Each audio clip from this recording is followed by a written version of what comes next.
PR পদ্ধতিতে নির্বাচন, জুলাই সনদের আইনি ভিত্তি, নির্বাচনে লেভেল প্লেয়িং ফিল্ড নিশ্চিতসহ প্রায় অভিন্ন বেশ কিছু দাবিতে গত ১৮ সেপ্টেম্বর থেকে রাজধানীসহ সারা দেশে বিক্ষোভ মিছিল ও সমাবেশ করেছে জামায়াতসহ বেশ কয়েকটি ইসলামী দল।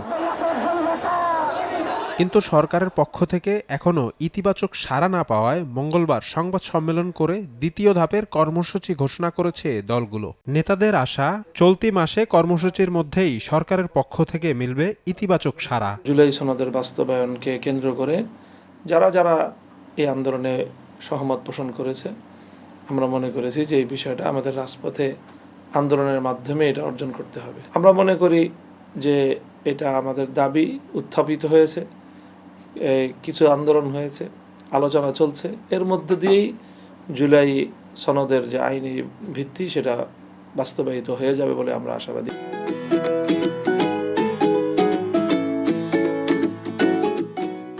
তবে চলতি মাসের মধ্যে দাবি পূরণ না হলে নভেম্বরে একই মঞ্চ থেকে বড় পরিসরে কর্মসূচি নিয়ে মাঠে নামার হুঁশিয়ারি এই নেতার। যখন সরকার কোনো বিষয়ে বলিমিশি করে তখন ময়দানের থেকে চাপ দেওয়া হয়, তারপর হয়তো তার পরিবর্তন আসে। আমাদের ধারণা ছিল যে দাবিগুলো মূল্যায়ন করবে, বিবেচনায় নিবে। আমরা দেখছি যে কোনো মূল্যায়নও করতেছে না, বিবেচনাও করতেছে না। এখন তো আমাদের রাজপথে ছাড়া কোনো পথ দেখতেছি না। সম্ভাব্য সময় এরকম নভেম্বরের আগে পরে আমরা একটা জায়গায় স্পষ্ট হতে পারবো এবং দেশবাসীর উদ্দেশ্যে আমরা একটা স্পষ্ট মেসেজ দিতে পারবো, এটা আমাদের বিশ্বাস। জামায়াতের সেক্রেটারি জেনারেল জানান, আন্দোলনের মধ্যেও সরকারের জন্য খোলা থাকবে আলোচনার দুয়ার। তবে সরকার উদাসীন থাকলে রাজনৈতিক মিত্রদের সঙ্গী করে মাঠে নামবেন বৃহত্তর কর্মসূচি নিয়ে।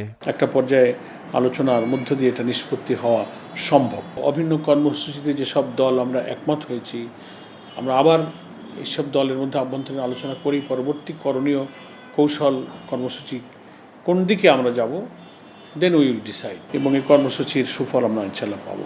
৯ দিন গণসংযোগের পর অক্টোবরের মাঝামাঝিতে রাজধানীতে পৃথক সমাবেশ করবে ইসলামী দলগুলো। শফিক মুন্সি, সময় সংবাদ, ঢাকা।